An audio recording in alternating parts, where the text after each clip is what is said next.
जिसको लगता है कि पॉलिटिक्स करके अलायंस करके बीजेपी हो, सीपीएम हो, कांग्रेस हो, ये इसके संग ये पार्टी के संग अलायंस करो, वो पार्टी के संग अलायंस करो, इस पार्टी के संग अलायंस करो करके तिपरासा का सोल्यूशन मिल जाएगा ना, वो गलत फहमी में रह रहा है।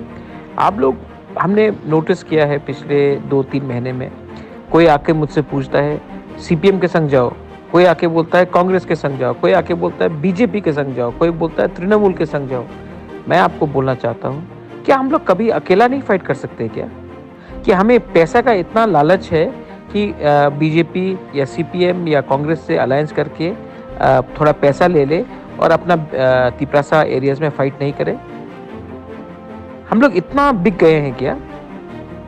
मैं बुबागरा बोल रहा हूँ और मैं आपको फिर से बोल रहा हूँ क्योंकि ये वॉइस मैसेज देना इम्पोर्टेंट था कि हम लोगों का वफादारी दफा के संग होना चाहिए। हम लोग क्या एक बार अकेला नहीं लड़ सकते?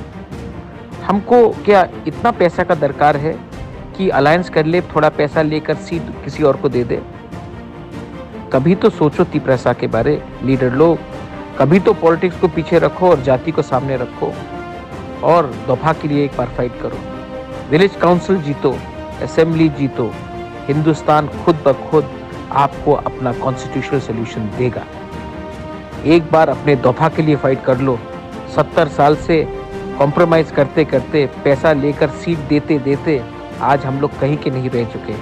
2026 में फिर से डिलिमिटेशन होगा, उसके बाद ना मिलेगा पैसा, ना मिलेगा पोस्ट, ना रहेगा तिपरासा, ना रहेगा ग्रेटर तिपरालैंड। एक बार अपने दफा को के लिए फाइट करो। पब्लिक हमारे साथ है, विश्वास पब्लिक हमारे संग करती है। पॉलिटिक्स को छोड़ो और पार्टी को जोड़ो, दफा को जोड़ो।